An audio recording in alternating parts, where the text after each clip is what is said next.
अस्सलामुअलैकुम and a very good morning. जागो लाहौर में आप सबको खुश आमदीद कहते हैं जनाब। मैं हूं मुनीबा आसिफ, इस उम्मीद के साथ कि आप लोग इस वक्त जहां कहीं भी होंगे खैरियत से होंगे और आपके दिन का भी आगाज़ बहुत ही खूबसूरत हुआ होगा। बल्कि आज से हम सिर्फ दिन का आगाज़ नहीं बल्कि अपने पूरे एक नए हफ्ते का आगाज़ भी करने जा रहे हैं। तो आज कुछ नाकामी और कामयाबी के हवाले से बात करते हैं। कहते हैं जनाब कि नाकामी जो है ना वो यतीम होती है, लेकिन जो कामयाबी होती है ना उसके 100 माई बाप पैदा हो जाते हैं। सब जीतने वालों को हमेशा याद रखते हैं, हारने वालों को कोई नहीं जानना, चाहे उन्होंने कितनी ही मेहनत क्यों ना की हो।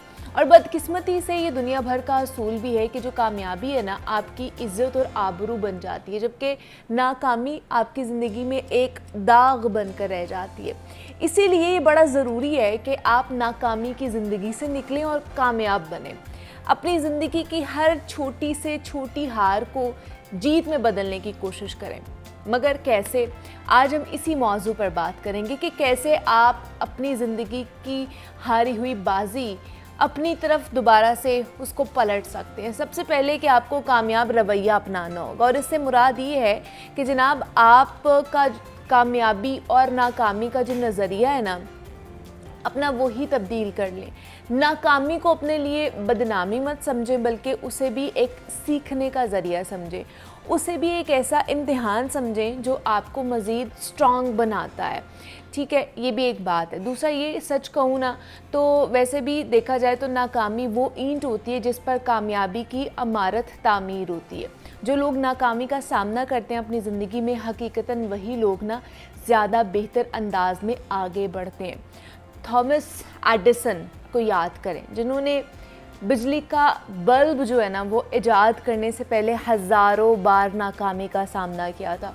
उनसे जब नाकामियों के बारे में पूछा गया था ना तो उन्होंने कहा था कि मैं नाकाम नहीं हुआ हूँ, मैंने सिर्फ 1000 ऐसे तरीके देखे जो काम नहीं कर सकते थे।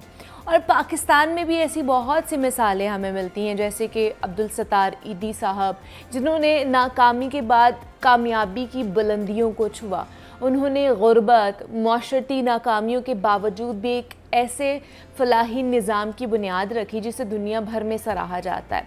और उनकी ज़िंदगी हमें ये सिखाती है कि जनाब अगर हम दिल में अज़्म रखें और नाकामियों को सीखने के मौके समझें ना तो कामयाबी हमारे ज़रूर कदम चूमती है। और ऐसे जितने भी लोग आप उठाएंगे उनमें आप सबको चंद खूबियाँ ज़रूर मिलेंगी। और ये लोग नाकामी से खौफज़दा होने की बजाय ना उसे अपने उस्ताद के तौर पर देखते हैं। वो अपनी गलतियों से सीखते हैं और ख़ुद पर भरोसा रखते हैं। जब आप ये मान लेते हैं कि इसमें अल्लाह की मर्ज़ी, अल्लाह की खैर है, तो फिर आप पॉजिटिव रहकर आगे बढ़ने की कोशिश भी किया करें।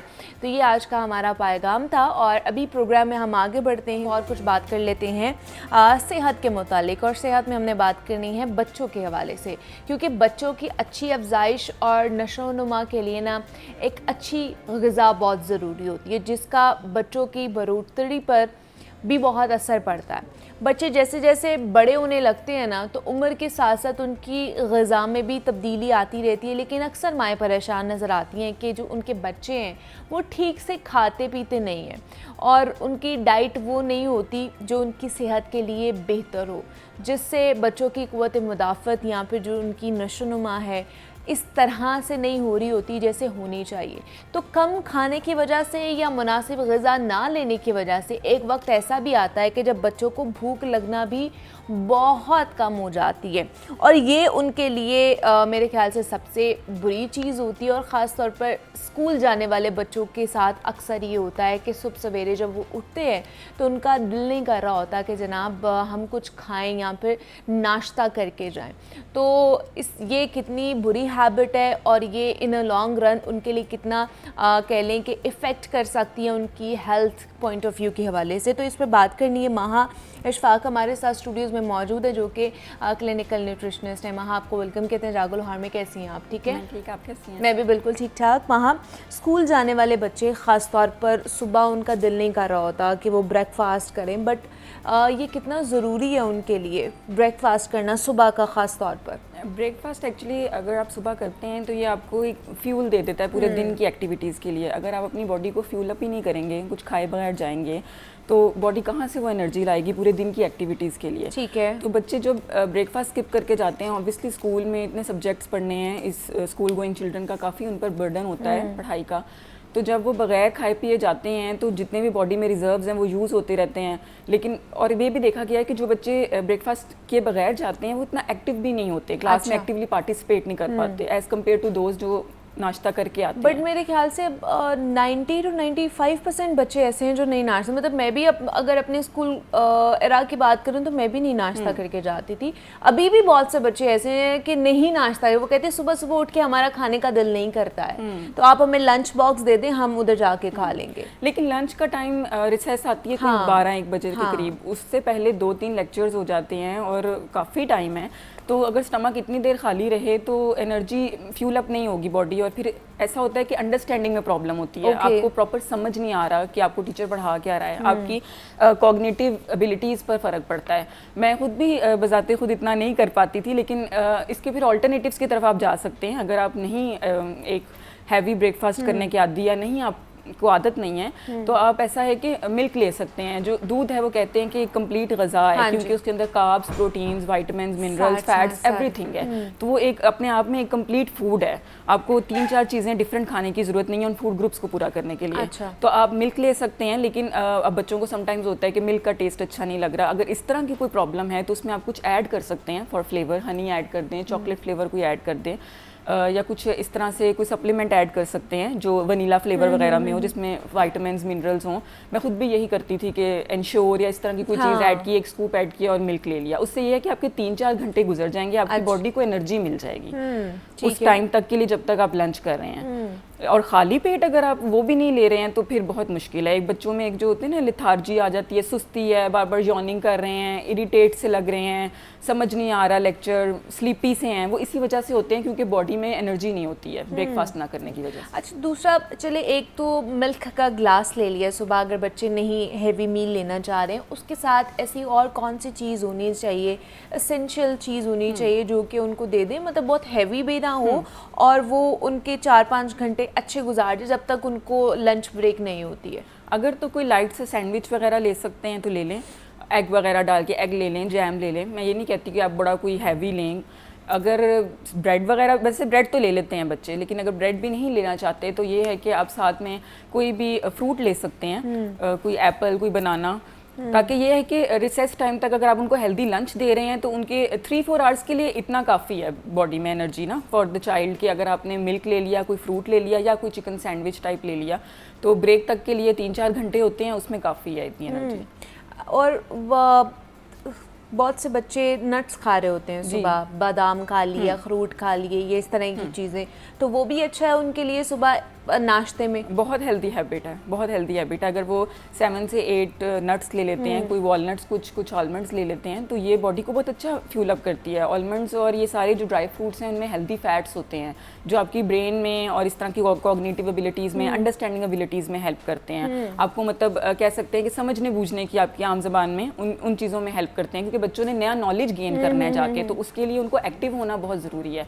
एक तो हेल्दी फैट्स हैं, almonds are a very rich source of calcium as well. अच्छा। अब बच्चों की ग्रोथ एंड डेवलपमेंट फेज में होते हैं, उनकी बोन्स ग्रो कर रही होती हैं, तो उस एज में कैल्शियम जो है ना वो बहुत ज़रूरी है, तो आलमंड्स वो भी बहुत अच्छा सोर्स हैं।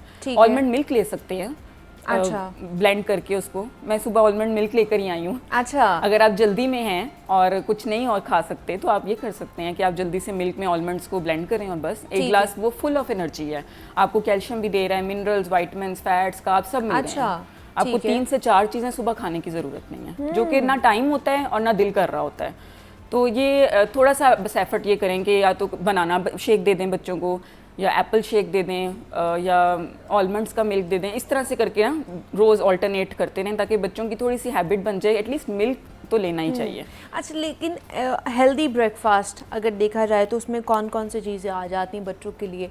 अब बच्चों के लिए बहुत फैंसी चीज़ें भी हैं, फैंसी ब्रेकफास्ट भी हैं जी, पैनकेक्स हैं, देन सीरियल्स हैं, देन और भी बहुत सी चीज़ें आ जाती हैं। फिर कुछ हमारा देसी नाश्ता भी आता है कि घर में अंडा पराठा भी बन रहा होता है, वो भी हम सुबह बच्चों को दे रहे होते हैं, ब्रेड अंडा ऑमलेट, ये सारी चीज़ें। तो इसमें से हेल्दी कौन सा है जो हमें सुबह बच्चों को देना चाहिए? हेल्दी वैसे देसी नाश्ता बच्चों के लिए बिल्कुल ठीक है, लेकिन पराठा। अगर हाँ पराठा बना रहे हैं तो बस कोशिश करें कि ये चक्की के आटे का हो, होल व्हीट का हो, गंदम का। हाँ, वाइट आटे का ना हो, क्योंकि उसमें फाइबर नहीं होता। और जब हम वाइट आटा जब बनता है तो उसमें सारे मिनरल्स, वाइटामिन उस फाइबर के साथ निकल जाते हैं। तो समटाइम्स बच्चों को कॉन्स्टिपेशन का भी इशू इसी वजह से होता है, क्योंकि फाइबर नहीं जा रहा होता बॉडी में। तो बस होल व्हीट का अगर पराठा है, साथ में एग है और दूध का ग्लास है, तो that is a complete breakfast. अच्छा, वो ठीक है, पराठा ठीक है बच्चों के लिए? हाँ जी, बिल्कुल ठीक है। अगर मतलब होल व्हीट का है और घर में बना हुआ है तो इसमें कोई प्रॉब्लम नहीं है। ठीक है। और दूसरा ये कि क्या बच्चों को चाय देनी चाहिए अगर स्कूल गोइंग बच्चे हैं? मैंने बहुत से बच्चों को देखा है वो सुबह उठ के चाय पीते हैं, तो क्या बच्चों को इस उम्र में खासतौर पर चाय देनी चाहिए? चाय का दरअसल इस तरह होता है कि जब सब पी रहे हैं बड़े, तो बच्चों को भी फिर आदत पड़ जाती है। और खासतौर पर आगे सर्दियां आ रही हैं और उसमें तो ज़्यादा बोला जाता है कि सर्दी नहीं लगेगी, चाय पिला दें बच्चों को। बच्चों के लिए चाय वैसे इतनी रिकमेंडेड नहीं है। अच्छा। एक तो ये कि उसमें कैफीन होती है, तो कैफीन की वजह से कैफीन बेसिकली एक डायूरेटिक है, हमारी बॉडी को डिहाइड्रेट कर देती है। सेकेंडली कैल्शियम को भी एक्सट्रैक्ट करती है। तो बच्चों की, क्योंकि ग्रोइंग एज में कैल्शियम बहुत इंपॉर्टेंट है, अगर आप कैल्शियम का सोर्स इतना ऐड नहीं कर रहे तो ऐसी चीज़ें ऐड मत करें कि जो कैल्शियम मजीद डिलीट करें आपकी बॉडी से। अच्छा। तो इसलिए इतनी रिकमेंडेड नहीं है। सर्दियाँ आ रही हैं, आप गर्म दूध लें, बहुत अच्छा है, लेकिन चाय जो है ना वो रिकमेंडेड बिल्कुल भी नहीं है, क्योंकि अच्छा अल्टरनेटिव भी नहीं है।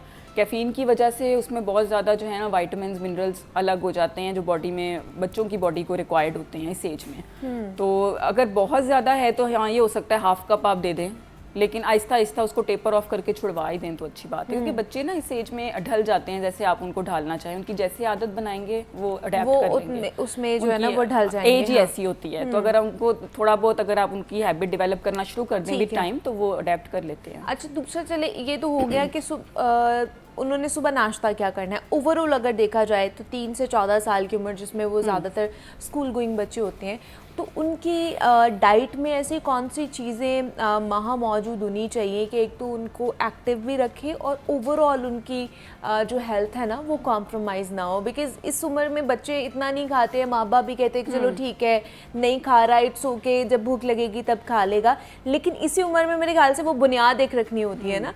तो वो कौन सी ऐसी चीज़ें हैं जो हमने उनको लाजमी देनी है रोज़ाना की बुनियाद पर?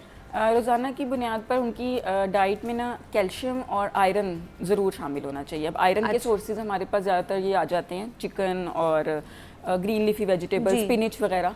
तो मुझे ये लगता है कि अगर आप घर में कोई ऐसी चीज़ बना रहे हैं और बड़े भी खा रहे हैं तो बच्चे भी खाएंगे। अगर घर में जंक फूड आ रहा है बच्चे तो खाएंगे ऑब्वियसली। अगर आप कह रहे हैं कि बच्चों के लिए नहीं है और आप खुद खा रहे हैं, कोलाज पी रहे हैं और बच्चों को कहेंगे कि वो ना पिएं, सादा पानी पिएं, तो ऐसे तो पॉसिबल नहीं है। घर में ऐसी चीज़ें लाना ही बंद करें। घर में फ्रेश खाना घर का बना हुआ हो तो बच्चे भी खाते हैं। दूध से बनी चीज़ें अगर आप मतलब वो ज़रूरी नहीं है कि डेयरी फॉर्म में सिर्फ मिल्क आ जाता है, कस्टर्ड और खीर इस तरह की चीज़ें भी आ जाती हैं जो बच्चे शौक से खाते हैं, वो ऐड कर सकते हैं। इसके अलावा चिकन कटलेट्स वगैरह बना सकते हैं। अच्छा। हेल्दी ऑल्टरनेटिव जो बच्चों को थोड़े फैंसी भी लगे ना। सही। बाहर से अगर वो लेते हैं तो उसमें ना तो ऑयल अच्छा होता है और आपको नहीं पता वो किस सोर्स से आया है, पुराना है, कैसा है, उसमें न्यूट्रिएंट्स पूरे हैं कि नहीं। तो इससे अच्छा है कि घर में फ्रेश बनाएं, चिकन कटलेट्स वगैरह, पोटैटो कटलेट्स बना सकते हैं, शामी कबाब दे सकते हैं बच्चों को। तो इस तरह की चीज़ें जिनसे उनकी आयरन नीड्स पूरी हो जाएं, क्योंकि आजकल जो स्कूल गोइंग चिल्ड्रन है ना, न्यू सर्वेस के अकॉर्डिंग वो बहुत ज़्यादा विटामिन डी और आयरन डेफिशिएंट है। अच्छा। बहुत ज़्यादा, जिसकी वजह से ना विटामिन डी ने भी कैल्शियम बॉडी में एब्जॉर्ब करना है। विटामिन डी का रिच सोर्स क्या हो सकता है जो हम उनको दे सकते हैं? विटामिन डी वैसे तो हमारे यहाँ पर एशिया में अच्छी खासी सनलाइट है, इतनी ज़्यादा सनलाइट होने हम के बावजूद हमारा डेफिशिएंट है। तकरीबन एडल्ट्स भी सारे डेफिशिएंट हैं क्योंकि हमारा एक्सपोजर ही नहीं है और हमें पता ही नहीं है कि किस टाइम पे एक्सपोजर हमारी बॉडी में एब्जॉर्ब कराएगा।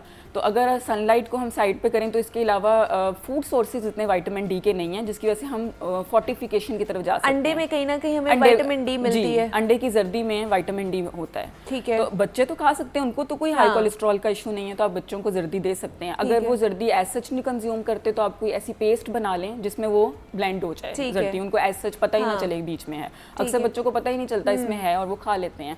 आप कोई जैसे कि बटर और एग की पेस्ट बना सकते हैं, उसका सैंडविच बना दें, वो बड़ा फैंसी सी एक चीज़ भी लग जाती है और आपकी रिक्वायरमेंट्स भी पूरी हो जाती हैं। तो विटामिन डी के लिए या फिर विटामिन डी फोर्टिफाइड सीरियल्स मौजूद हैं। अच्छा। बच्चों को सप्लीमेंटेशन पे लेके जाने से पहले ज़रूरी है कि आप डाइट से कोशिश करें कि वो पूरी हो जाए, क्योंकि विटामिन डी ने भी कैल्शियम को एब्जॉर्ब करना है और फिर वही बोन्स ग्रोथ में हेल्प करेगी वो। अच्छा। इसीलिए जब बच्चे विटामिन डी और कैल्शियम डेफिशिएंट होते हैं, मोस्टली उनकी हाइट रुक जाती है, स्टंटिंग का इशू आता है कि फिर पेरेंट्स की भी शिकायत होती है कि बच्चों की ग्रोथ रुक गई है, बच्चों की हाइट नहीं बढ़ रही है, इस एज तक जितनी हाइट रिकमेंडेड है उतनी है नहीं। वो इसी वजह से होती है क्योंकि डाइट डेफिशिएंट होती है कैल्शियम और विटामिन। और हमने कैल्शियम और विटामिन साथ खाना है।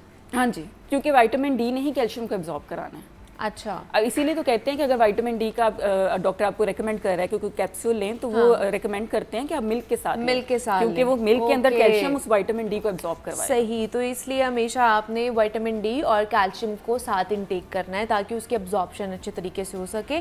तो खैर हम बच्चों के हवाले से, खासतौर पर स्कूल गोइंग बच्चों के हवाले से बात कर रहे थे कि ब्रेकफास्ट कितना कंपलसरी और इम्पॉर्टेंट है उनके लिए। हमारे साथ महा अशफाक मौजूद थी। महा, thank you so much for coming here. जनाब, ख़वातीन को ना किसी भी मुआशरे का अहम रुकन तस्वुर किया जाता है और कोई भी मुआशरा औरत के बग़ैर नामुकम्मल है। ख़वातीन को तस्लीम के बग़ैर तरक्की नामुमकिन सी है, लेकिन बदकिस्मती से हमारे यहाँ अभी तक ख़वातीन को वो इख्तियार नहीं मिल सके हैं जो उन्हें मिलने चाहिए थे। ख़वातीन को ना ही बराबरी की बुनियाद पर तालीम हासिल करने का हक़ है और ना ही उनके लिए सेहत की सहूलियात मौजूद हैं। बेशतर मुलाजमतों के दरवाज़े सिनफ़ी बुनियाद पर अभी तक बंद है और पाकिस्तान में तकरीबन 52% आबादी जो है ना वो ख़वातीन पर मुश्तमिल है और जिसमें से मुलाजमत पेशा ख़वातीन की तादाद 2 से 5% है सिर्फ। हमारे माशरे में स्कूल्स, कॉलेजेस और दफातर में काम करने वाली ख़वातीन को किन मसाइल का सामना करना पड़ता है, इस हवाले से हमने आज बात करनी है कि जनाब हमारे माशरे में ख़वातीन को मज़ीद बाइख्तियार कैसे बनाया जाए। तो इस पर बात करने के लिए प्रोफेसर डॉक्टर अक्सा शबीर हमारे साथ स्टूडियोज़ में मौजूद हैं। डॉक्टर साहब, आपको वेलकम कहते हैं जागो लाहौर में। कैसी हैं आप? ठीक है जी, बिल्कुल ठीक ठाक। डॉक्टर साहब, सबसे पहले तो बताइए कि अगर ख़वातीन की बात की जाए तो ख़वातीन को बाइख्तियार बनाना क्यों ज़रूरी है? एक तो है कि कैसे बनाना है, लेकिन मसला ये क्यों ज़रूरी है कि अब हमें ख़वातीन को बाइख्तियार बनाना है? ख़वातीन की एम्पावरमेंट या ख़वातीन को बाइख्तियार बनाना, अब एक अच्छी बात यह है कि आजकल ये एक ऐसी चीज़ है जिस पे शायद हम सबका एग्रीमेंट है कि ये इंतहाई ज़रूरी है जी। और इसके मल्टीपल फ़वाइद हैं, इसके इकोनॉमिक बेनिफिट्स हैं। हम अगर देखें, जैसे आपने बताया कि मुलाजमत में ख़वातीन की शरह कितनी कम है, अदरवाइज़ उनकी GDP में या इकॉनमी में जो कंट्रीब्यूशन है वो बहुत कम है। तो अगर हम एक नेशनल लेवल पे देखें तो हम अगर इतनी बड़ी आबादी, तकरीबन 24 करोड़ आबादी के साथ एक डेवलप्ड कंट्रीज़ के साथ कम्पीट करना चाहते हैं, तो इसमें इकोनॉमिकली GDP में ख़वातीन की कंट्रीब्यूशन बहुत अहम। अच्छा। उससे भी ज़्यादा इकोनॉमिक्स के अलावा एक सोशल डेवलपमेंट और ग्रोथ के लिए ख़वातीन को इक्वल राइट्स देना या ख़वातीन की एम्पावरमेंट उससे भी ज़्यादा ज़रूरी है, जिसका कि एक हमें कहीं आगे नहीं जाना पड़ता। सिर्फ ये कि हमारा मसला ये है कि हम 98% आबादी मुसलमान है इस्लामी जमहूरिया पाकिस्तान के अंदर, लेकिन उसके बावजूद जो ट्रू इस्लामिक माशरे की एसेंस है उसको इम्प्लीमेंट करते हुए एंड इन पर्टिकुलर ख़वातीन के राइट्स या ख़वातीन के स्टेटस से हवाले से इम्प्लीमेंट करते हुए हम कतराते हैं। अच्छा। या हम रिलक्टेंट हैं। अगर हम इस्लाम का ही मॉडल लें तो जितना इस्लाम ने खातून को बाख्तियार बनाया उतना और किसी मज़हब ने, किसी और माशरे, किसी और सोसाइटी ने नहीं बनाया। आज से इतने साल पहले जब कोई सोच नहीं सकता था, तब हज़रत खदीजतुल कुबरा रज़ी ताला अन्हा तिजारत करती थी, एक बिजनेस वुमन के लिए एक कंप्लीट एक रोल मॉडल, एक मॉडल के तौर पर मौजूद थी। हजूर पाक सल्लल्लाहु अलैहि वसल्लम की ज़ात ने हमें ये बताया कि किस तरह वो अपनी बीवियाँ, अपनी बेटियों को जो वो अहमियत देते थे, इम्पोर्टेंस देते थे। हज़रत फ़ातिमा रज़ी ताला अन्हा के साथ उनका जो ताल्लुक़ था उसकी सूरत में हमारे सामने एक एग्जेम्पलरी बाप और बेटी के ताल्लुक को रखा गया। लेकिन उसके बावजूद हम ये देखते हैं कि आपको वैसे तो खैर शायद हम उस लेवल पे तो कभी रीच नहीं कर सकते, लेकिन उससे इंस्पिरेशन लेते हुए वैसे एक तरबियत या वैसे एक वालिद और बेटी के ताल्लुकात आम अपने गिर्द नज़र दौड़ा कर देखें तो बहुत कम मिलते हैं। आज भी एक मेल चाइल्ड की ख्वाहिश जो है वो डोमिनेट ज़्यादा है। हाँ, इस ख्वाहिश में कोई ख़राबी नहीं है, मैं इसको अंडरमाइन नहीं कर रही, लेकिन इस ख्वाहिश का नतीजा ये नहीं होना चाहिए कि जो आपका फीमेल चाइल्ड है आप उसको उसके राइट्स ना दें या उसको कम तर समझें या उसको अहमियत। क्या लगता है आपको डॉक्टर अक्सा कि जहाँ पर इतनी जिद्दत आती जा रही है, टेक्नोलॉजी इवॉल्व होती जा रही है, लोग अब उस तरह कह लें कि उनको इन्फॉर्मेशन हर चीज़ की है, अगर देखा जाए कि उनको वो तालीम याफ्ता भी हैं, लेकिन फिर भी उनकी जो सोच है बेटियों को लेके या एक ख़ातून को लेके वो अभी तक वही सोच है जो हम आज से कई साल पहले, कई दहाइयों पहले देखते थे। तो क्या सोच नहीं चेंज हुई? बाकी जो एटमॉस्फेयर है या जो आपका अटायर है बज़ाहिरी तौर पर आपने अपने आप को चेंज कर लिया? काफ़ी हद तक जो आप कह रही हैं बिल्कुल ऐसे ही है। जिद्दत, इनोवेशन, टेक्नोलॉजी आने के साथ अगर एक माइंडसेट या सोसाइटल चेंज भी उसके साथ आएगा तो ये कतन आपस में कोरिलेटेड नहीं है। अच्छा, फिर इसमें एक और अगर आप गौर करें एक बात पे, तो जो हम टेक्नोलॉजिकली भी एडवांस हो रहे हैं या इनोवेशन अडॉप्ट कर रहे हैं उसमें भी हमारा एज अ कंट्री या एज अ कॉम कंट्रीब्यूशन कदरे लिमिटेड है। जी जी, हम वेस्ट में हो रही या डेवलप्ड मुल्कों में हो रही टेक्नोलॉजिकल एडवांसमेंट को यहाँ पे अडॉप्ट करते हैं। अगर देखा जाए तो जो ख़वातीन मुलाजमत पेशा हैं वो सिर्फ 2 से 5% है। अगर देखा जाए तो उनको वहाँ पर किन किन मसाइल का सामना करना पड़ता है? ये बिल्कुल आपने सही कहा कि मुलाजमत में आज भी ख़वातीन की रेशो बहुत कम है और इसके दोनों साइड्स हैं। इसकी अब मैं बज़ाते ख़ुद बाय एजुकेशन एक इलेक्ट्रिकल इंजीनियर हूँ और इंजीनियरिंग ही एक ऐसा शोबा है जिसमें कि ख़वातीन की शरह अगर आप आज इदारों में देखें तो बहुत ज़्यादा है, लेकिन अगर आप मुलाजमत में देखें तो बहुत कम है, क्योंकि एक हमारा मेंटल स्टीरियोटाइप है। अच्छा। जिससे कि हमें ये लगता है, जैसे मिसाल के तौर पे आप को अगर एक पायलट फ़ीमेल या मेल में चॉइस मिले तो जैसे मेंटल स्टीरियोटाइप से ये एक अज्यूम किया जाता है कि जो पायलट मेल है वो शायद ज़्यादा काबिल है। हाँ। इसी तरह इंजीनियरिंग जैसे प्रोफेशन में भी शायद एक जो जहनी खाका है वो एक इंजीनियर का यही आता है कि वो कोई मेल होगा और शायद वो गालिबन ज़्यादा काबिल होगा। अच्छा, तो ये एक प्रैक्टिकली काम करते हुए ये एक सर्टन तरह की विक्टिमाइजेशन तो शायद एक ज़्यादा स्ट्रॉन्ग लफ्ज़ हो जाएगा, लेकिन ये एक बायस ज़रूर है जो कि ख़वातीन फेस करती हैं। जॉब्स देते हुए, जॉब्स लेते हुए भी ये एक सर्टन बायस है जो उन्हें फेस करना पड़ता है। ऑन द अदर हैंड ख़वातीन जो हैं वो भी अपनी इस सिन्फ को कई दफ़ा यूज़ करती हैं अपनी काम की आउटपुट मुकम्मल ना देने के लिए। कई दफ़ा मैंने ऐसे देखा है कॉलीग्स हैं जो कि ख़वातीन को पहले हायर करते थे, मगर फिर वो ये देखते हैं कि ख़वातीन ही कई दफ़ा एक्सक्यूज़ देती हैं कि जी हम इस टाइम से इस टाइम अवेलेबल नहीं हो सकते, या फॉर वेरियस एक सोशल रीजंस के नेचुरल है ख़वातीन की जो बायोलॉजिकल क्लॉक है वो भी at the same time operational होती है। They have to go through the periods of child birth, child rearing, वो भी उस जॉब में एक मसला एक बेयर करते हैं। लेकिन ये सब चीज़ें भी सोसाइटी के साथ ही हैं और इनको भी हमें हमारे सिस्टम में, जॉब स्ट्रक्चर्स में, उनमें अकोमोडेट या इनकॉर्पोरेट करने की ज़रूरत है। दोनों ही साइडों से एक इक्वल सपोर्ट चाहिए। जो एम्प्लॉयर है वो भी अकोमोडेट करे और जो एम्प्लॉई है वो भी इसको अब्यूज़ ना करे, ताकि अगर कोई फीमेल एम्प्लॉई को हायर करे तो वो एक रोल मॉडल साबित हो अपने काम से, अपनी परफॉर्मेंस से। ऐसा ना हो जिससे कि if I may use with care वो औरत कार्ड इस्तेमाल करके परफॉर्मेंस को कॉम्प्रोमाइज़ करे। अच्छा, दूसरा ख़वातीन कहते हैं जी ख़वातीन ही ख़वातीन को जो है वो लेट डाउन कर रही होती हैं कहीं ना कहीं, किसी ना किसी जगह पर। क्या इस वजह से भी ख़वातीन बाइख्तियार नहीं बन पा रही होती हैं, वो चाहे रिलेशनशिप्स में हो जाए, घरों का माहौल हो जाए या फिर ऑफिस का माहौल हो जाए? मेरी तो ऑब्जर्वेशन ये है कि अगर आप सक्सेसफुल हो रहे हैं या अगर आप कामयाब हैं तो वो इन जनरल ही आपके पेयर्स को, रिश्तेदारों को, दोस्तों को कोई बहुत ज़्यादा अच्छा नहीं लगता। उसमें ख़वातीन शामिल हों और मर्द इक्वली ही शामिल है। उसमें हमें शायद ख़वातीन पे ज़्यादा ब्लेम नहीं डालना चाहिए, मर्द भी उसमें उतने ही मौजूद हैं, उतने ही शामिल हैं। और ये शायद मर्द भी इस फिनोमेना को एक्सपीरियंस करते हैं। अगर आप कामयाब हो रहे हैं, सक्सेसफुल हो रहे हैं, राइट ट्रैक पे हैं, तो शायद आप बहुत ज़्यादा मुखालफत इन्वोक करते हैं। तो ये याद रखें कि अगर आप कुछ आगे बढ़ रहे हैं, कोई तरक्की कर रहे हैं, कोई कामयाबी की तरफ गामजन है, तभी आपकी मुखालफत है। अगर आप कुछ भी नहीं कर रहे, कुछ अचीव नहीं कर रहे, तो आप बिल्कुल भी किसी के लिए भी इंटरेस्टिंग नहीं है, किसी को आपसे कोई इंटरेस्ट नहीं है, आप किसी के लिए चैलेंज नहीं है। तो इसमें सिर्फ हमारे इख्तियार में ये है कि हम कम से कम दूसरों को नेगेटिविटी और टॉक्सिसिटी ना दें। अगर कोई आगे बढ़ रहा है, तरक्की कर रहा है, तो हम उसको देखकर उसको बातें करने या एक हसद महसूस करने या उसको ये बताने कि उसको क्या करना चाहिए और क्या नहीं करना चाहिए, क्योंकि हमारे पास ही डिक्शनरी है कि लाइफ में कैसे हर आदमी को बिहेव करना चाहिए।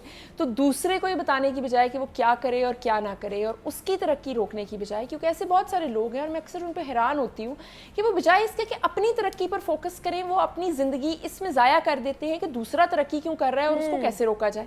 तो चले, हम दूसरों के बिहेवियर को तो कंट्रोल नहीं कर सकते, हम कम से कम ये इंश्योर कर सकते हैं कि हम उन नेगेटिव और टॉक्सिक लोगों में से ना बने। हम अपने आप पर फोकस करें, अपनी स्ट्रेंथ्स पे फोकस करें, अपने गोल्स को देखें, अपने आप को डेवलप और ग्रूम करें।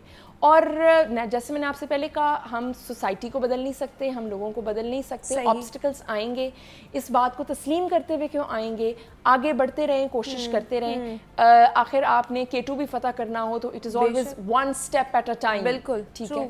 तो आप अपनी पॉजिटिविटी कायम रखें और नेगेटिविटी को मिनिमाइज करें, दूर रहें उससे। अच्छा, दूसरा डॉक्टर अक्सा, ख़वातीन, अगर पाकिस्तान रीजन की बात कर ली जाए, पाकिस्तान में ख़वातीन जो वो ज़्यादातर वेस्टर्न ख़वातीन को जो है ना वो इंस्पायर करती हैं, वहाँ पर देखती हैं कि जी उन्हें हुकूक मिल रहे हैं, उन्हें उनके राइट्स मिल रहे हैं, यहाँ पे हमें हमारे राइट्स नहीं मिल रहे हैं। तो क्या ये दुरुस्त अप्रोच है, हमारी सोच ये सही है हमारी कि उनको देखकर अपना मवाजना करना उनके साथ? देखिए, अब हर सोसाइटी के कुछ एडवांटेजेस होते हैं, कुछ डिसएडवांटेजेस होते हैं, और अपना अगर आप अच्छी चीज़ों पे फोकस करके उनसे इंस्पिरेशन लेते हैं, उनसे एक आगे बढ़ते हैं, तो ये बहुत अच्छी बात है। जिसकी मैं एक मिसाल देती हूँ, बाहर मैंने खुद अपनी PhD की स्टडीज़ बाहर की, हम सब ने सुना है, जो बाहर नहीं गए हुए उन्होंने भी सुना है कि बाहर हाउस हेल्प उस तरह से मैसर नहीं होती, सब लोग अपना काम खुद करते हैं। तो अगर हमारे मर्द भी और औरतें स्पेशली इस बात से इंस्पिरेशन लें कि वो अपने तमाम काम खुद करें, जो एक इंक्रीजिंग ट्रेंड है कि छोटे बच्चे भी हैं तो वो साथ में अब एक मेड या हाउस हेल्प के बगैर तो वो मैनेज ही नहीं हो सकते। अच्छा, अगर ऐसी पॉजिटिव चीज़ों से आपको इंस्पिरेशन लें तो बहुत अच्छी बात है, इंस्पायर होने में कोई मसला नहीं। राइट्स बाहर भी ख़वातीन बहुत हद तक डिप्राइव होती हैं, क्योंकि एक पेट्रियार्कल सोसाइटी रही है हमेशा से, हमारे यहाँ भी, वेस्ट में भी, और वो आहिस्ता आहिस्ता तब्दील हो रहा है। राइट्स बहुत ज़रूरी हैं। राइट्स हासिल करने के लिए वेस्ट को देख के इंस्पायर होने की तो ज़रूरत ही नहीं। बात हमने जहाँ से शुरू की थी कि हमारा जो एक इस्लामिक सिस्टम है, जितने वो राइट्स से खातून को देता है, उससे ज़्यादा तो कोई वेस्टर्न मुआशरा आज भी नहीं देता। अपने राइट्स के लिए हर किसी को, ख़वातीन हों या मर्द हों, उसको बिल्कुल इतना हमारे में हिम्मत होनी चाहिए, हमें बाइख्तियार होना चाहिए कि हम अपने राइट्स पे कॉम्प्रोमाइज़ ना करें, हमें उनका पता हो और हम उनके लिए जुस्तजू करें। मगर राइट्स के साथ एक और बहुत अहम लफ्ज़ है जो उसके साथ ही आता है, लेकिन हम उसका जिक्र करना भूल जाते हैं। राइट्स के साथ आती हैं रिस्पॉन्सिबिलिटीज़, और राइट्स हमेशा अकेले नहीं होते। अगर आपको राइट्स हैं तो आपकी कुछ रिस्पॉन्सिबिलिटीज भी हैं। बिल्कुल। तो हमें बिल्कुल ना हमारे लिए कल्चरली एक्सेप्टेबल है, ना सोशली एक्सेप्टेबल है, और ना ही काफ़ी हद तक रिलीजियसली एक्सेप्टेबल है कि खातून आज राइट्स तो मांगती है लेकिन उसके साथ साथ वो अपनी रिस्पॉन्सिबिलिटीज शोल्डर करने को तैयार नहीं। राइट्स मिल जाने का मतलब ये नहीं है कि हम हमारे कल्चरल नॉर्म्स, सोशल नॉर्म्स भूल जाएं और रिस्पॉन्सिबिलिटीज को टेकअप करने से इनकारी हो जाए। तो इसलिए जहाँ पे आप राइट्स मांग रहे हैं वहाँ पे अपनी रिस्पॉन्सिबिलिटीज़ भी पूरी करनी चाहिए। तो वुमेन एम्पावरमेंट के हवाले से हम बात कर रहे थे। प्रोफेसर डॉक्टर अक्सा शबीर हमारे साथ मौजूद थी। Doctor thank you so much for coming here.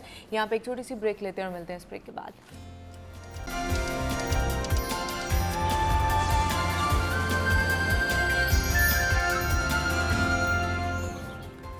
Welcome back to Jaago Lahore. जनाब, क्या आपने कभी एक ऐसी दुनिया का ख्याल किया है जिसमें आप किसी को ना जानते हो लेकिन आपको सब जानते हो? आपको अपना नाम, रिश्ते, उम्र, आसपास के लोग और बाकी हर चीज़ का बिल्कुल भी पता ना हो, और उसके बारे में जनाब सोच कर भी ना मतलब हमारा दिल एकदम ज़ोर से धड़कता है कि ये कितनी खौफनाक कैफियत होगी। लेकिन हकीकत ये है कि दुनिया में ऐसी एक बीमारी वजूद रखती है और बहुत सारे लोग इस मर्ज़ का शिकार होते हैं, जिसको जो एक्सपर्ट्स डॉक्टर्स हैं वो अल्जाइमर्स कहते हैं। अब इस बीमारी के जो मुतासरीन हैं वो आम तौर पर बूढ़े लोग होते हैं जिनकी यादाश्त कम हो जाती है।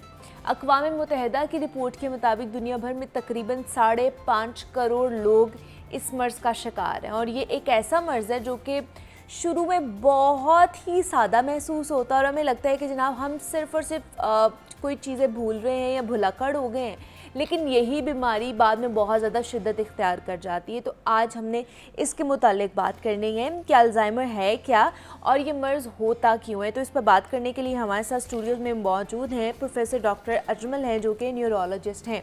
डॉक्टर साहब आपको वेलकम कहते हैं जागो लाहौर में। कैसे हैं आप? ठीक है, thank you very much, I am fine अल्हम्दुलिल्लाह। डॉक्टर साहब, अल्ज़ाइमर्स के हवाले से हमने बात करनी है कि ये बीमारी इतनी खौफनाक बीमारी ख़ास तौर पर, ये है क्या बीमारी? खौफनाक के साथ साथ बड़ी पेनफुल भी है। अच्छा, पेनफुल भी है, यानी for the society, for the family. ये तो है वैसे। और फिर एक ऐसे पर्सन के लिए जो एक फैमिली के लिए बहुत कुछ कर चुका होता है एट द लास्ट स्टेज, वो इस बीमारी में मुब्तला होता है। ये बेसिकली न्यूरॉन डिजेनरेटिव बीमारी है। दिमाग की डिजेनरेशन स्टार्ट होती है मोस्टली ओल्ड एज में। अच्छा। अमूमन 60 ईयर्स एंड अबव, लेकिन आजकल ये भी देखा गया है कि थोड़ी सी यंगर एज में भी आ रही है। अच्छा। जी, ख़ास तौर पर उन लोगों में जिनको हेड इंजरीज हुई हो, ब्रेन ट्रामा हुआ हो, या फिर वो कोई न्यूरो डिसऑर्डर हो लाइक डिप्रेशन का शिकार हो, या फिर कोई ब्रेन इन्फेक्शन में मुब्तला रहे हों, तो उन लोगों में इसकी मैनिफेस्टेशन जो है वो थोड़ी सी अर्ली हो जाती हैं। इसमें होता ये है कि ब्रेन की डीजनरेशन हो जाती है। डीजनरेशन मीन ब्रेन का तोड़ फोड़ का अमल शुरू हो जाता है टाइम से पहले ही। अच्छा, ठीक है। और उसमें ब्रेन का साइज़ जो है वो श्रिंक करना शुरू कर जाता है। ओके। और साथ साथ उसके सेल्स जो हैं वो डैमेज होना शुरू हो जाते हैं। सही। और ये एक ऐसा ऑन गोइंग प्रोसेस है, जब ये स्टार्ट होता है तो फिर ये चलता ही जाता है। और इसके अंदर बहुत सारे वजूहात होती हैं जिसके हम कह सकते हैं कि इसके फैक्टर्स हैं जो इस बीमारी को प्रोड्यूस करते हैं, जिसमें इन फैक्टर्स में हम कह सकते हैं कि स्लीप डेप्रिवेशन है, सोशल एंड सोसाइटियल डिलेमास हैं, डिप्रेशंस हैं, और फिर जिस तरह मैंने पहले बताया कि हेड इंजरीज़ हैं और इन्फेक्शंस हैं और मेल न्यूट्रिशंस हैं। अच्छा, स्लीप डिप्रिवेशन की वजह से भी ये चीज़ आपकी एग्रीवेट कर सकती है कि मतलब अगर आप नींद प्रॉपर्ली नहीं ले रहे हैं उसकी वजह से भी ये हो सकता है इन लॉन्गर रन? यह उसकी वजह से भी हो सकता है लेटर ऑन। अच्छा। और इवन कि आप अगर एक्सरसाइज भी नहीं करते, आपकी सेडेंटरी हैबिट्स हैं, हाँ। और फिर आपकी डाइट प्रॉपर नहीं है, तो फिर भी ये एग्रावेट करते हैं चीज़ों को। अच्छा। तो ये डिजीज़ को जो कि लेटर ऑन आनी हो थोड़ा सा अर्ली ले आते हैं। ठीक है। लाइफ में। और ये टोटली दिमागी बीमारी है हमारी? टोटली दिमाग की बीमारी है। जी। अच्छा, ऐसे कौन से अल्जाइमर्स की ऐसी कौन सी अलामात हैं डॉक्टर जिनको हम आम तौर पर इग्नोर कर देते हैं? मतलब वो समझ लें आपके हमारी अर्ली एज में भी हो सकती है या हमारी उस एज में भी हो सकती है जब ये डायग्नोज हो रहा होता है, तो ऐसी कौन सी अलामात है जिनको हम इग्नोर कर देते हैं और वो होता अल्जाइमर है? जी, इसमें ये होता है शॉर्ट टर्म मेमोरी लॉस होता है। अच्छा। कि आपने रिसेंट पास्ट में क्या किया है आप भूल जाते हैं। आप ये भी भूल जाते हैं कि आपने इंटरेक्ट किया था, आपकी कमिटमेंट क्या थी, आपकी डेली रूटीन में आपको प्रॉब्लम आ रहे होते हैं। इवन के आप एक स्टेज आ जाती है कि आप लिखना शुरू कर देते हैं कि मुझे ये लिख के याद रखना है, मुझे ये प्रॉब्लम आ रहा है कि मैं याद नहीं कर पाता। अच्छा। आपने खाया क्या है, आपने कहा क्या था, आपने पैसे कहाँ रखे थे। हाँ। इस तरह की ये शुरुआत तो इससे होती है। फिर आहिस्ता आहिस्ता फिर आपके जो डिसीजन मेकिंग पावर्स हैं, आपकी कम्युनिकेशन पावर्स हैं, तो ये और इसके साथ साथ साइकोलॉजिकल प्रॉब्लम भी आना शुरू हो जाती हैं। लेकिन डॉक्टर साहब मतलब इस तरह की चीज़ें तो हमारी आम लाइफ में भी हमें हो जाती हैं कि जी हम कोई चीज़ रख के भूल जाते हैं, कहीं वॉलेट रख के भूल गए, या कोई याद नहीं आ रही होती कि किस टाइम कौन सी चीज़ की थी, और वो तो आम रूटीन में भी मतलब मेरे साथ भी होता है। अगर ये एक तो इसको किस तरह डिफरेंशिएट करेंगे कि आपके हम साथ मैं जी हाँ। आपके साथ होगा कभी कभार। हाँ। ये नहीं कि आपकी रूटीन ऐसे है। अगर तो ये रूटीन बन गई है, इसका मतलब ये है कि ये प्रोसेस स्टार्ट है। अच्छा।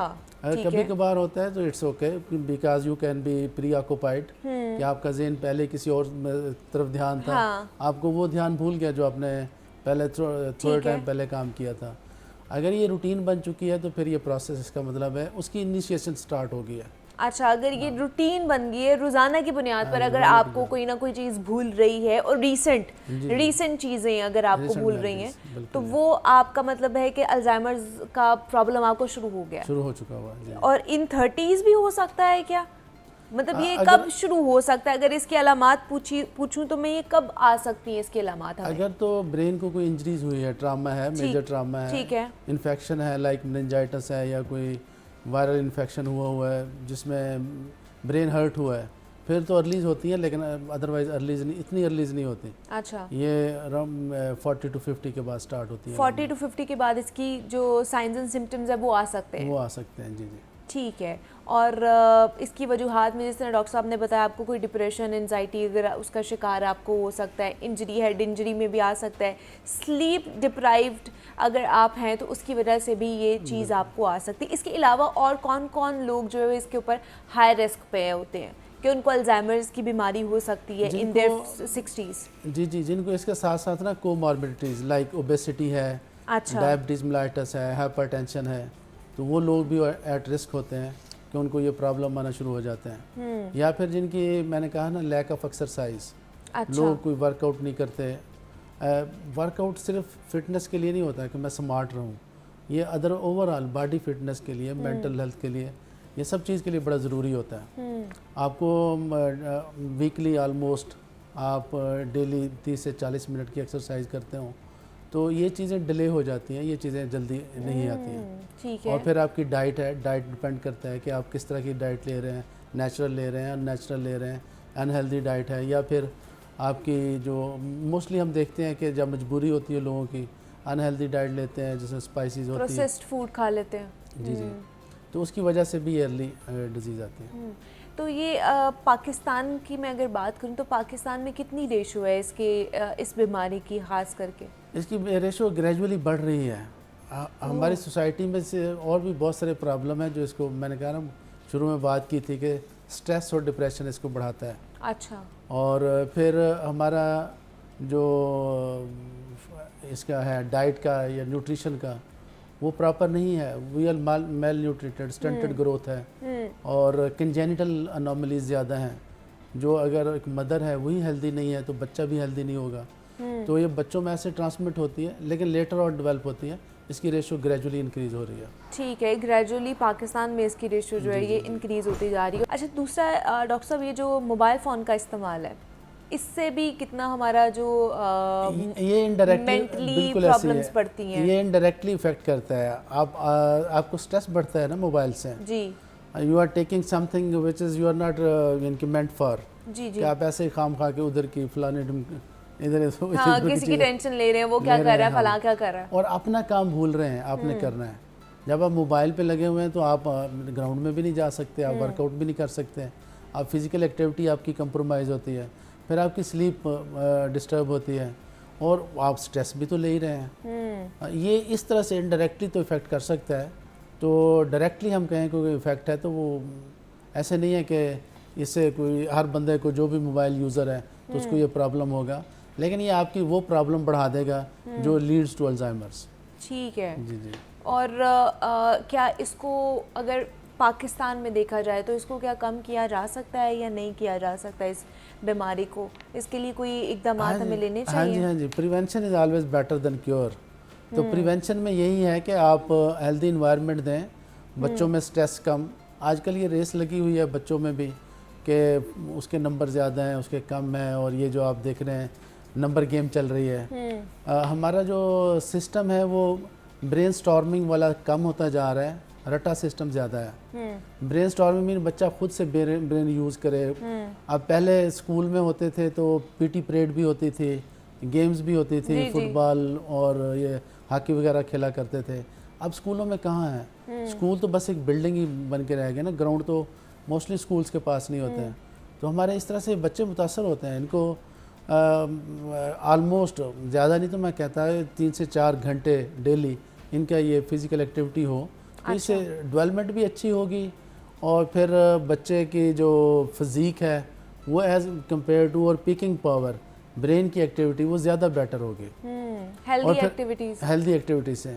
और फिर उससे बंदे का अंदर का जो सिस्टम है वो ज़्यादा ऑब्जर्वेटिव हो जाता है। अच्छा, ये नहीं कि उसको, आजकल आप बच्चों में देख रहे हैं, आप हर फैमिली में होते हैं, यंग बच्चों में एसिडिटी का प्रॉब्लम आ जाता है, स्ट्रेस बढ़ जाती है।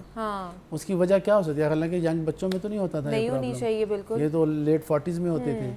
उसकी वजह यही है कि वो स्ट्रेस बढ़ती जा रही है, स्ट्रेस से स्ट्रेस अल्सर बढ़ते जा रहे हैं, स्ट्रेस से ब्रेन भी स्ट्रेस आ रही है, बॉडी स्ट्रेस में है, डेवलपमेंट नहीं होती बोन्स की, मसल्स की, ब्रेन की। तो ये प्रॉब्लम दे लीड्स टू, यानी this it's a cumulative effect. तो इसलिए हेल्दी एक्टिविटीज़ में अपने बच्चों को इन्वॉल्व करें, ख़ुद भी एक्सरसाइज को अपनी ज़िंदगी में एक लाजमी हिस्सा बनाएं, और उसके बाद ऑर्गेनिक डाइट जो है ना उसका इस्तेमाल ज़्यादा से ज़्यादा करें, ताकि इस तरह की जो बीमारियां हैं, जो मेंटल इलनेस हैं, उससे बचा जा सके। प्रोफेसर डॉक्टर अजमल साहब हमारे साथ मौजूद थे स्टूडियोज़ में। डॉक्टर साहब बहुत शुक्रिया आपके वक्त का कि आप यहाँ पर आए। अल्जाइमर्स के हवाले से हम बात कर रहे थे कि ये बीमारी है क्या और किस तरह इससे बचा जा सकता है। यहाँ पे एक छोटी सी ब्रेक लेते हैं, मिलते हैं इस ब्रेक के बाद।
बात है जनाब, बहुत ही खूब। Welcome back to Jaago Lahore. और क्या ही खूबसूरत और बहुत ही मीठी आवाज़ आज की जो हमारी टैलेंटेड सिंगर हमारे साथ मौजूद हैं, और मौसीकी की फील्ड में आप समझ सकते हैं कि जनाब उभरते हुए सितारे हैं जिनसे हम आपकी मुलाकात कराते हैं अपने इस प्लेटफॉर्म के थ्रू।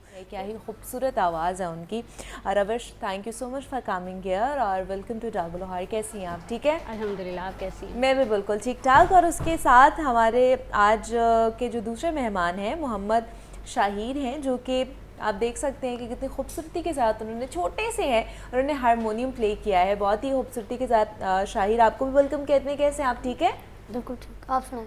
मैं भी बिल्कुल ठीक ठाक। वाजिब आ, ये तो वो नहीं होता छोटा पैकेट बड़ा धमाका, ये वो वाला होने वाला है। अभी हम शाहिर से कुछ सुनेंगे भी, और हमारे साथ तबला नवाज भी मौजूद हैं, आपको भी वेलकम कहते हैं जागो लाहौर में। तो आपसे ही फिर शुरू करें। शाहिर, कौन सी क्लास में पढ़ते हैं? मैं 5 क्लास। 5 क्लास में पढ़ते हैं। और आपको भी सिंगिंग का शौक़ है? जी। अच्छा, तो कब से गा रहे हैं आप? मैं कोई 1-2 साल से। 1-2 साल से गा रहे हैं। तो रविश से इंस्पायर होके आपने सिंगिंग शुरू की? वाह जी वाह, इसका मतलब है रविश बाकी घर में भी गाते हैं या सिर्फ आप ही को शौक था और आपसे फिर जो है ना वो ट्रांसफ़र हुआ है शाहीर में? एक्चुअली बाबा का शौक था। अच्छा। बाबा ने मुझे सिखाया तो मेरे बाद फिर शहीद को भी शौक हुआ। और तो फिर शहीर से ही सुन लेते हैं कुछ। से शहीर क्या सुनाओगे आप? मैं एक मिली नगमा है मेरे वतन के नौजवान। चलें जी, डन।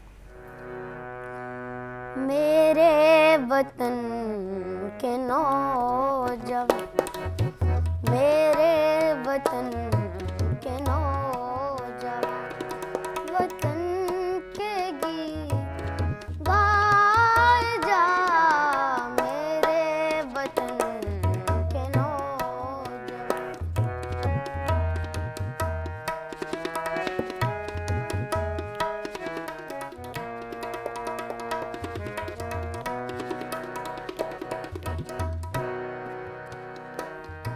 बढ़ा कदम उठा नजर, तेरे लिए है बहरूबर।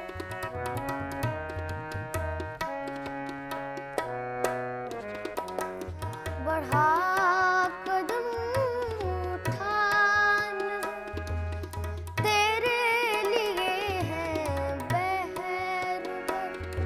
जहान नो के पास मां, मेरे वतन के नौजवान, वतन के गीत गाए जा, मेरे वतन के नौजवान।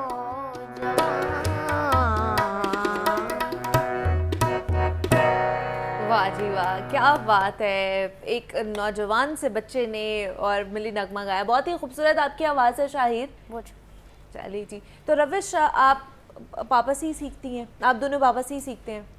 घर में बेसिक तालीम जो पापा ने दी है। And now I am studying in GCU।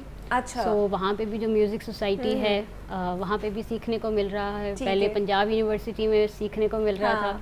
So journey चल रही है। जर्नी चल रही है। तो आपकी ज़्यादातर जो कह लें कि इंटरेस्ट है वो गज़ल में है? जी उसके मैं अलावा आपको पसंद नहीं है या जो है सिर्फ इस पे इम्फसाइज किया हुआ है कि मैंने गज़ल ही जब वो पढ़नी है? बेसिकली मुझे जो हमारी लेजेंडरी गुलूकार आए हैं, मैडम नूर जहाँ, नैयरा नूर, नसीम बेगम, इनको सुनना बहुत पसंद है। फिर इनको गाना भी उसी तरीके से पसंद है। अच्छा। तो ये इतनी पसंद है कि फिर मैं इन्हीं को गाती हूँ। हाँ, क्या बात है। तो मतलब इन्हीं की गज़लें और इन्हीं के नगमे सुनती हैं और म्यूज़िक नहीं सुनती हैं फिर आप? म्यूज़िक सुनती हूँ। डेफिनेटली आपको लर्न करना चाहिए हर तरीके का म्यूज़िक। जी। सो मेरी प्रेफरेंस होती है गाने की, वो इनको होती है, लेकिन मैं हर तरह का म्यूज़िक सुनती हर हूँ। तरह का म्यूज़िक सुन लेती हैं, लेकिन प्रेफरेंस ये है कि गज़ल जो है ना वो आप ज़्यादा पसंद करती हैं। तो शहीर, आप किस तरह का म्यूज़िक सुनना पसंद करते हैं? मैं भी गज़ल ज़्यादा सुनना पसंद करता हूँ। अच्छा, इतनी सी उम्र में गज़ल सुनना पसंद करते हैं? वाह जी वाह, क्या बात है। तो समझ आ जाती है गज़ल आपको? जी। तो स्कूल में भी ऐसे ही सुना रहे होते हैं अपने फ्रेंड्स को, अपनी टीचर्स को? जी सुना रहे होते हैं। सुना रहे होते हैं। डिमांड करते हैं वो आपसे? सारे अभी आपको देख रहे होंगे आपके फ्रेंड्स, उनको बोल के आए हैं कि मुझे देखना, आज मैं टीवी पे आ रहा हूँ? जी। अच्छा जी वाह, दैट्स गुड। तो क्या सुना रही है रविश आप हमें? मैं एक मैडम नूर जहाँ का एक गाना है, जिस दिन से पिया दिल ले गए। चलें, डांस।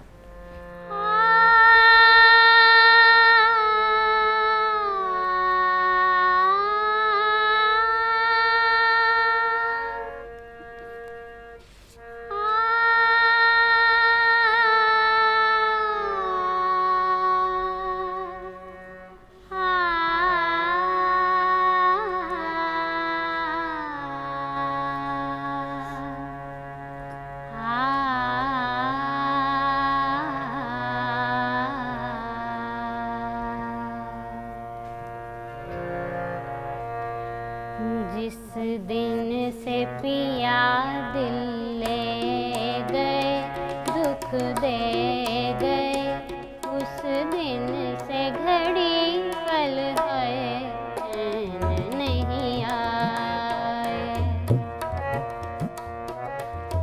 मिटती नहीं दिल की दूरियां मजबूरियां, मोरा तुम बिन जी घबराए चैन नहीं आए, आए चैन नहीं आए।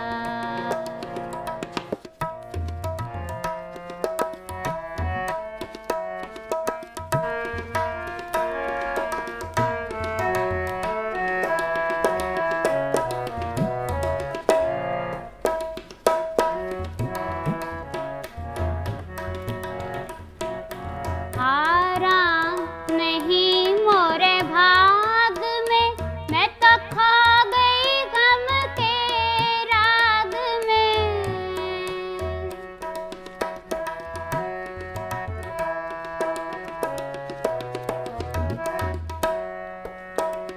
आराम नहीं मोरे भाग में, मैं तो खो गई गम के राग में।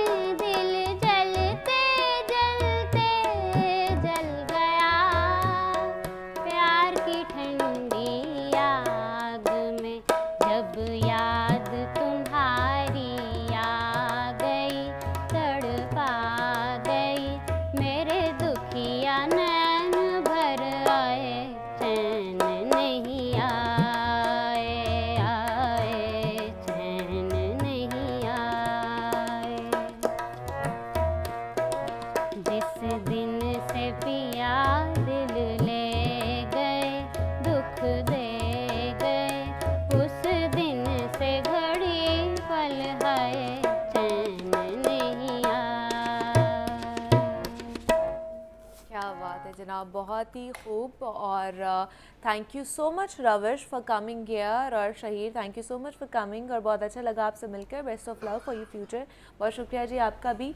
और हमने आपसे टैलेंटेड बच्चों से ख़ास तौर पर आपकी मुलाकात कराई है, और इसी तरह के और भी टैलेंट हम अपने प्रोग्राम में, अपने प्लेटफॉर्म पर बुलाते रहेंगे, और जो पाकिस्तान के लिए काम कर रहे हैं, जो पाकिस्तान का नाम रोशन कर रहे हैं। जनाब ये कहना गलत नहीं होगा कि आजकल महंगाई के दौर में पैसा कमाना हम सब के लिए बहुत मुश्किल हो चुका है, और ऐसे वक्त में पैसे कमाना जितना ज़रूरी है उतना ही मुश्किल भी है।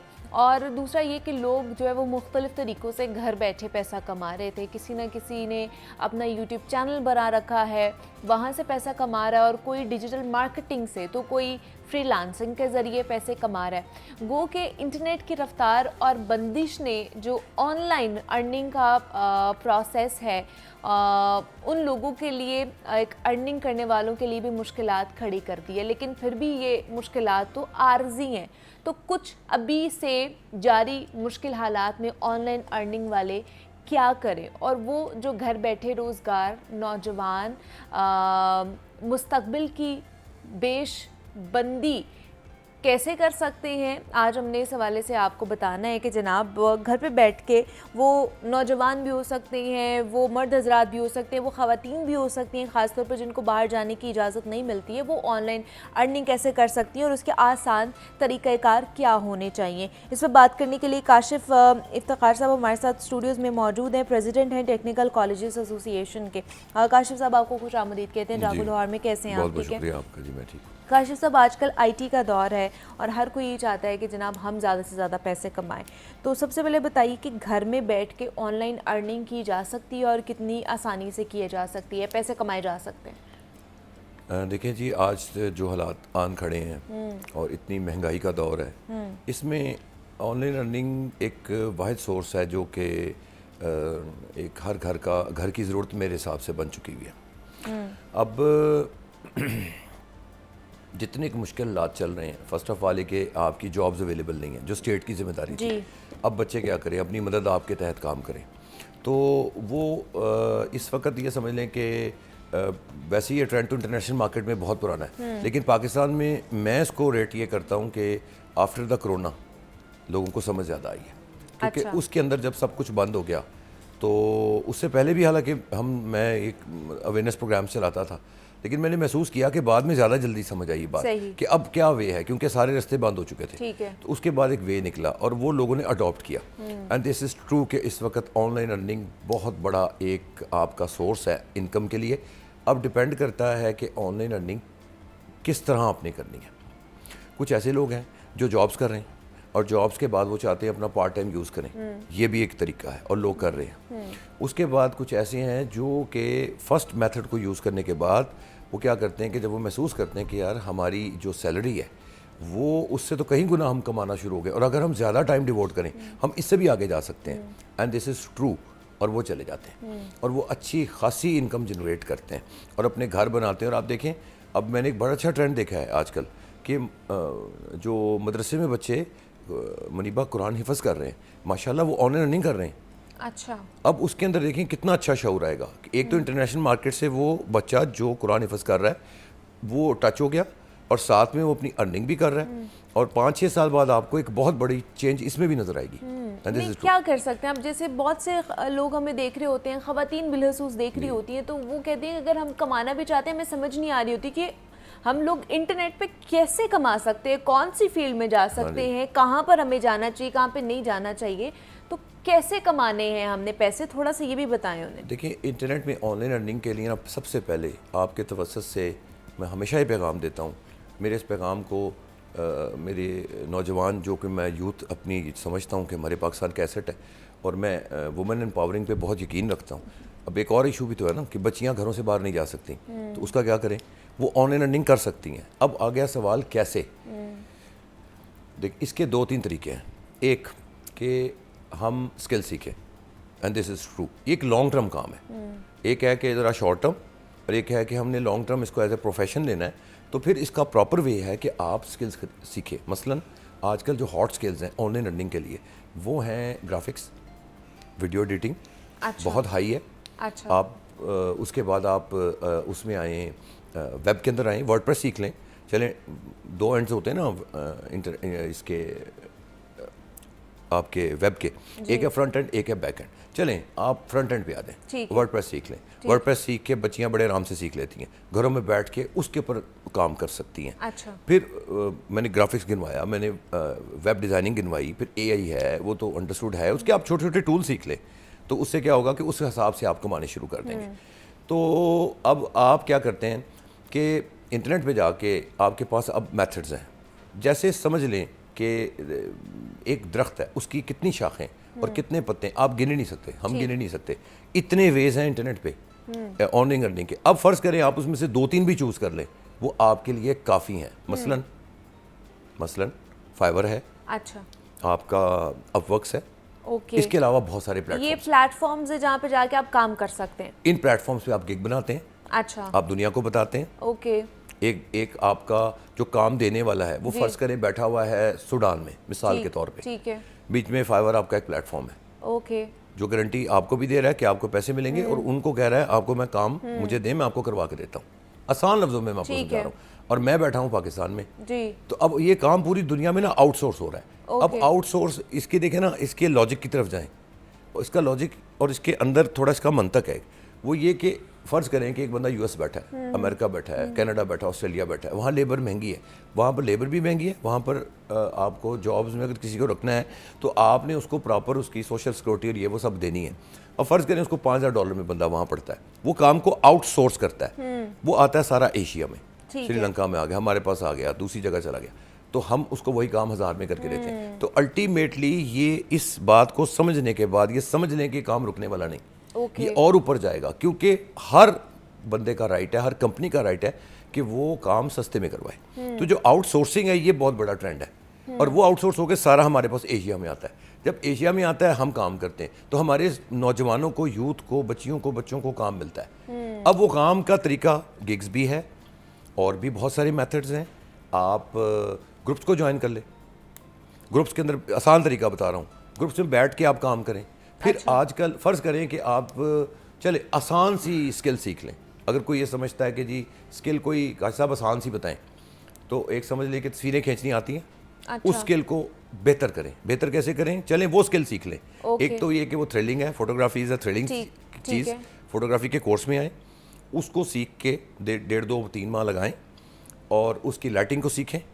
आप यकीन करें कि कि मैं आपको बता रहा हूँ ऑन रिकॉर्ड कि फोटोग्राफी से भी पैसे कमाए जा सकते हैं। ऑफ कोर्स सिंगर क्या कर सकता है वो कैसे, फोटोग्राफी। किस चीज़ की फोटोज खींच के लोग पैसे कमा सकते देखिए हैं? मैं ऐसे लोग जानता हूँ जिन्होंने बहुत डॉलर्स बनाए हैं। कैसे? नेचुरल तस्वीरें खींच के, अच्छा, फूड की खींच के, ओके, ठीक है ना। अब फोटोग्राफी में भी तो बहुत सारी फील्ड्स हैं कि आप वेडिंग करते हैं, आप फैशन फोटोग्राफी करते हैं, आप और बहुत सारी करते हैं। तो नेचुरल की आप बनाएं। अब आपको लाइटिंग का समझ आ गया, आपको उसके अपर्चर का समझ आ गया, और ये चीज़ें हैं, ये थोड़ी समझनी पड़ेगी। यानी शॉर्टकट तो किसी चीज़ का नहीं है ना। मैं शॉर्टकट्स को मुनीबा प्रमोट नहीं करता। हमारे साथ काशिफ इफ्तिखार साहब मौजूद थे। बहुत शुक्रिया आपका काशिफ साहब कि आप यहाँ पर आए। ऑनलाइन अर्निंग के हवाले से हम बात कर रहे थे, और इसी नोट पर मुझे इजाज़त दीजिए। अपना ख्याल रखिएगा। अल्लाह हाफ़िज़।